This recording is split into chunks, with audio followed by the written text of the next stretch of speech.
इराणच्या राजधानी तेहरान येथे बुधवारी पहाटे झालेल्या हवाई हल्ल्यामध्ये हमास या दहशतवादीच्या संघटनेच्या राजकीय विभागाचा प्रमुख इस्माईल हानियेत हा ठार झाला होता. हा हल्ला इस्रायलने केल्याचा दावा करून घेण्याचा इशारा इराणच्या हमासने दिला होता. इस्रायलविरुद्ध हमास हा सुरू असलेला संघर्ष लवकरच संपुष्टात व्हावा म्हणून प्रयत्न करणारा अमेरिका आणि युरोप देशाच्या प्रयत्नावर हानियेच्या प्रत्येकमुळे पाणी पडले होते. गेल्या 7 ऑक्टोबर रोजी हमासने इस्रायलवर केलेल्या भीषण हल्ल्यामध्ये 1200 जण ठार झाले होते. 250 जणांना ओलीस ठेवले. त्यानंतर हानियामध्ये हमासच्या इतर नेत्यांना ठार करण्याची प्रतिज्ञा मागितली होती. यावेळी इराणचे नवे राष्ट्राध्यक्ष यांचे पदाचे मंगळवारी तेहरानमध्ये शपथ घेतली.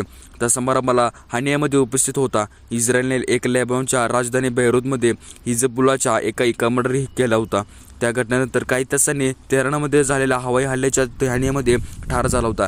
तसेच पलटवार झाला तरी आम्ही इस्रायलला पाठीशी असू असं अमेरिकेनं म्हटलं होतं. यावेळी हानियाच्या हत्येने तणावसुद्धा वाढला होता. एक दमास्कमधील इराणी दूतावासापासून यंदाच्या एप्रिल महिन्यामध्ये इस्रायलने हल्ला चढवला होता. त्याचवेळी इस्रायल व इराण युद्ध पेटण्याची शक्यता निर्माण झाली होती. हानियाच्या हत्येमुळे भागातील तणाव वाढला होता. हानियामध्ये तेहरानमध्ये बुधवारी हवाई हल्ल्याच्या ठार झाल्यानंतर इराण आणि इस्रायलमधील वाढलेल्या तणावाच्या तेलाच्या किमतीवर परिणाम झाल्याचा अमेरिकेनं ती किंमत 3.56% वाढली होती.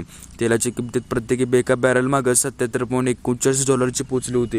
यावेळी अशा अवस्थेमध्ये संघर्षामध्ये इराणची उतरण्याची शक्यता आहे. इराणच्या राजधानी तेहरानमधील थेट हा हल्ला झाल्यामुळे इस्रायलविरुद्ध संघर्षामध्ये इराणच्या उतरण्याची शक्यता निर्माण झाली आहे. त्यामुळे युद्धाची व्याप्ती आणखीन वाढून त्याच्या झाळा सर्व इतर देशांना सुद्धा बसण्याची शक्यता आहे, अशी भीती व्यक्त करण्यात आली आहे. इराणचे सर्वोच्च नेते आयतुल्ला अली खामेनी यांनी सांगितले होते की तेहरानमध्ये झालेल्या हल्ल्याचा आम्ही बदला घेतल्याशिवाय स्वस्त बसणार नाही. आमच्या पाहुण्यांच्या इराणमध्ये हल्ल्याचा करण्याचे गैरकृत्य एक इस्रायलने केलं आहे. त्याची शिक्षा आम्ही देशाला भोगावीच लागेल. कारण तेहरानमध्ये हल्ल्यामुळे आमच्या युद्धादरम्यानची आशा जवळपास मावळली होती.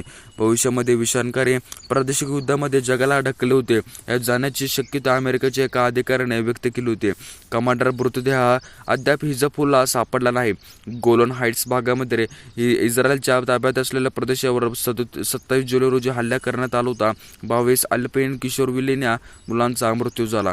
या हल्ल्यामधील सूत्रधार असलेल्या हिजबुल्लाहचा कमांडर फौजी शकूर यांचा खात्मा करण्यात आला. तसेच मृत्यू झालेले सांगण्यात आले होते. मात्र त्यांचा मृतदेह अद्याप हिजबुल्लाह संघटनेचे मिळाले नव्हते. हिजबुल्लाह इस्रायली यांचा तणावसुद्धा अधिक वाढला होय. आता संघर्ष अजून एक वाढणार आहे. इस्रायलच्या हल्ल्याचा बदला घेऊ असे इराणचे सर्वोच्च नेते आयतुल्ला अली खामेनी यांनी इशारा दिल्याचं या दोन्ही आगामी काळामध्ये संघर्ष वाढू शकतो अशी चिन्हे दिसत आहेत.